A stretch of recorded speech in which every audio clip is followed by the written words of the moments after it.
Afternoon. आज कक्षा 9th के रसायन विज्ञान के अध्याय 2 क्या हमारे आसपास के पदार्थ शुद्ध हैं, एनसीईआरटी एग्जाम्पलर से कुछ बहुविकल्पी प्रश्नों को लेकर के आए हैं।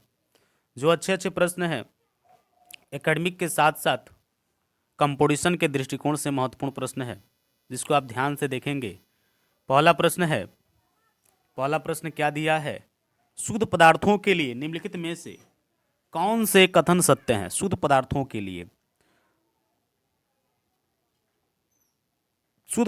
लिए, तो आप जानते हैं कि शुद्ध पदार्थों में केवल एक ही प्रकार के कण होते हैं। एक ही प्रकार के, उनके कणों की प्रकृति समान होती है। कणों की प्रकृति क्या होती है? समान होती है। तो पहला ऑप्शन थोड़ा ठीक ठाक सही है। अगला देखेंगे एक दूसरा, शुद्ध पदार्थ यौगिक अथवा मिश्रण हो सकते हैं। शुद्ध पदार्थ यौगिक अथवा मिश्रण हो सकते हैं। तो शुद्ध पदार्थ यौगिक अथवा मिश्रण नहीं हो सकते हैं। प्रत्येक, जैसे कहने का मतलब ये है कि मिश्रण समांगी तथा विषमांगी होता है, लेकिन शुद्ध पदार्थ केवल समांगी मिश्रण होते हैं, इसलिए ये दूसरा गलत है। ठीक है। तीसरे के बारे में देखेंगे कि शुद्ध पदार्थों का संगठन सर्वत्र समान रहता है। सर्वत्र शुद्ध पदार्थों का संगठन हमेशा समान होता है, ये भी सही बात है। सर्वत्र मतलब हमेशा समान होता है। चौथा क्या कह रहा है? चौथा, निकल या निकिल के अतिरिक्त अन्य सभी तत्वों के द्वारा शुद्ध पदार्थों को दृष्टांतित किया जा सकता है, ये भी गलत हो जाएगा। तो इसमें देखेंगे कि आपके पास मात्र दो सही है। केवल शुद्ध पदार्थों में केवल एक प्रकार के कण होते हैं।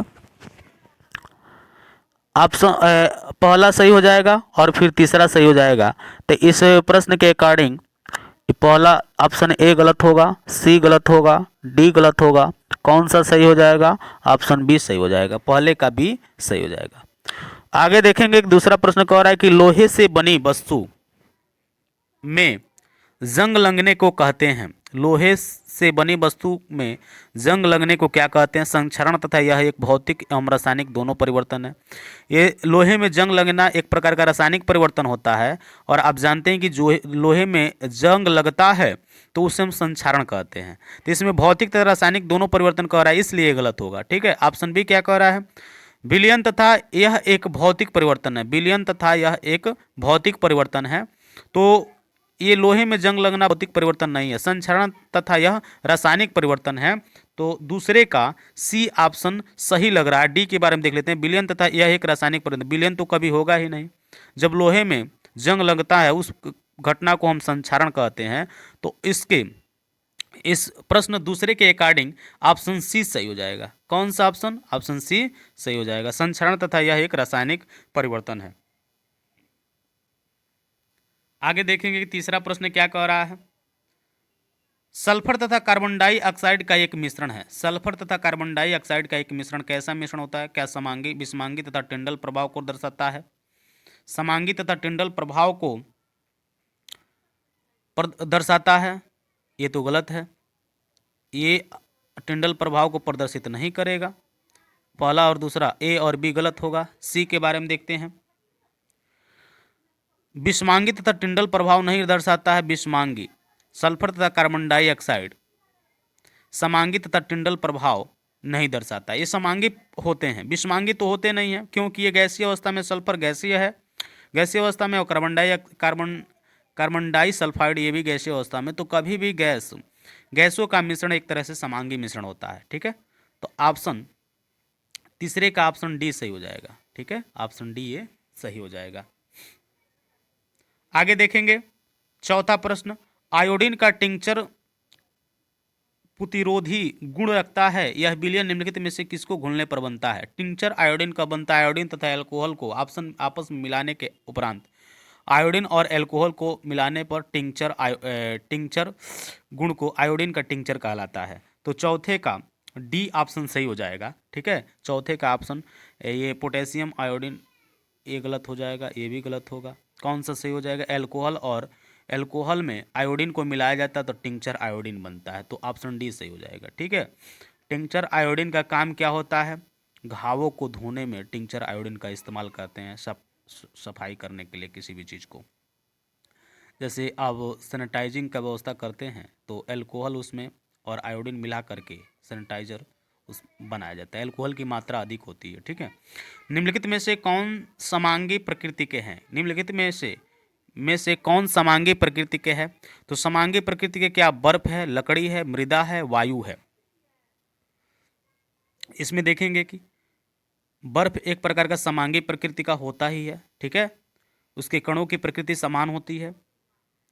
लकड़ी ये समांगी प्रकृति का नहीं होता है। मृदा भी एक प्रकार का मिश्रण होता है, ठीक है, और वायु एक समांगी प्रकृति का होता है। तो इसलिए इस प्रश्न के अकॉर्डिंग ऑप्शन ए गलत हो जाएगा, सॉरी, ऑप्शन ए गलत हो जाएगा। ऑप्शन बी क्या हो जाएगा? गलत हो जाएगा, क्योंकि आपके पास पहला और चौथा केवल सही है, इसमें तीसरा और चौथा कह रहा है। तो ये कौन सा? ऑप्शन सी सही हो जाएगा। पांचवे का ऑप्शन सी सही हो जाएगा। आगे देखेंगे छठवां नंबर, ध्यान से देखेंगे छठवां नंबर क्या कह रहा है। निम्नलिखित में से भौतिक परिवर्तन कौन से हैं? भौतिक परिवर्तन, लौह धातु का पिघलना। लौह धातु का पिघलना एक प्रकार का भौतिक परिवर्तन होता है या रासायनिक परिवर्तन? लौह धातु का पिघलना, कभी भी कोई पदार्थ एक अवस्था से दूसरा अवस्था में पिघलता है तो उसमें भौतिक परिवर्तन होता है, क्योंकि उसको पिघला करके पुनः उसको लोहा बनाया जा सकता है। ये भौतिक परिवर्तन होगा, ठीक है। लौह में जंग लगना, ये रासायनिक परिवर्तन होगा। लोहे में जंग लगना अभी बताया है कि ये रासायनिक परिवर्तन होगा, ये गलत हो जाएगा, ठीक है। एक लौह छड़ को मोड़ना एक प्रकार का ये भौतिक परिवर्तन होगा। मोड़ना ये भौतिक परिवर्तन, उसकी आकृति में परिवर्तन कर दिया जाता है, स्ट्रक्चर में बदलाव एक प्रकार का भौतिक परिवर्तन होता है। लौह धातु का एक तार खींचना, लौह धातु का एक तार खींचना, ये कैसा परिवर्तन है? भौतिक परिवर्तन है या रासायनिक परिवर्तन?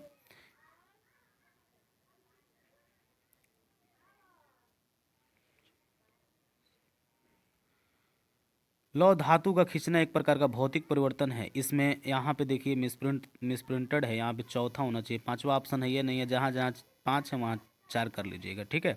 तो इस छौवें का पहला है, पहला आपका सही है, फिर तीसरा सही है, फिर चौथा भी सही होगा। ये लौह धातु का एक तार खींचना भौतिक परिवर्तन होता है, ठीक है।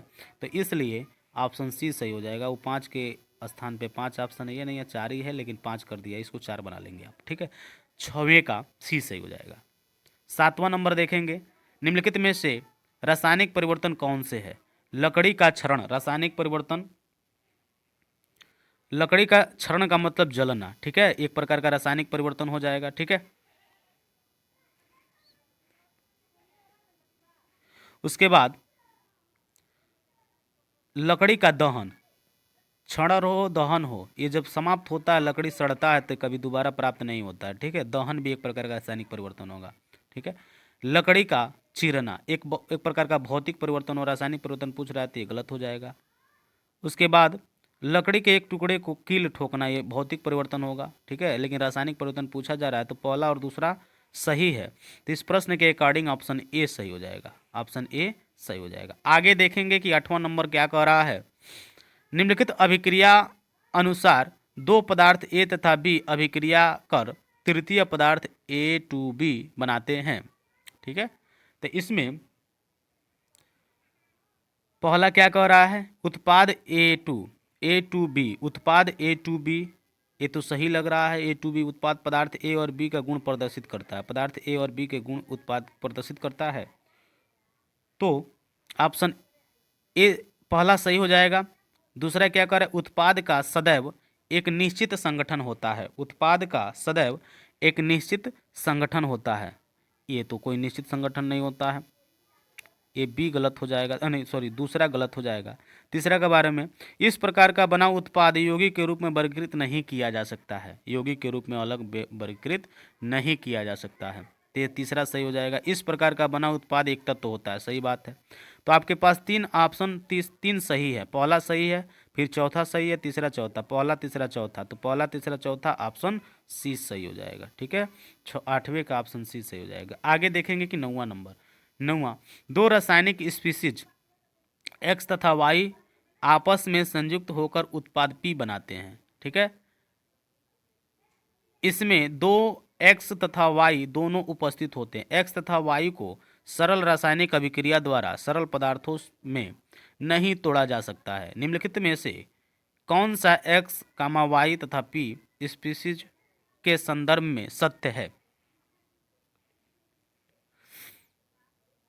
पहला, पी एक यौगिक है। पी एक यौगिक है, पहला सही होगा। पी यौगिक होगा ही, दो या दो से अधिक तत्व मिलकर के यौगिक का निर्माण करते हैं। एक्स तथा वाई यौगिक है। एक्स तथा वायु क्या, एक्स तथा वाई यौगिक है? ये यौगिक नहीं होगा, तत्व होगा। तत्व, दो या दो से अधिक तत्व मिलकर के यौगिक, एक्स और वाई तत्व होगा। एक्स तथा वाई क्या है? तत्व है। तो ये तीसरा सही होगा। तीसरा क्या होगा? सही होगा, क्योंकि एक्स और वाई तत्व है।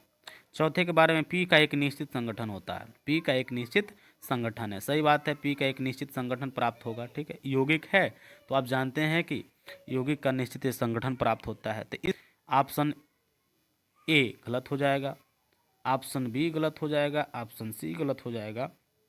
सही क्या होगा? ऑप्शन डी सही हो जाएगा। ठीक है, यही कुछ 9 प्रश्न थे इस दूसरे अध्याय से। अच्छे प्रश्न हैं। इन प्रश्नों को पढ़ने से बहुत सारे कंसेप्ट क्लियर होंगे और उसी के अकॉर्डिंग कंसेप्चुअल क्वेश्चनों को लिया गया है। इसमें आप ध्यान से पढ़ेंगे इसको। धन्यवाद।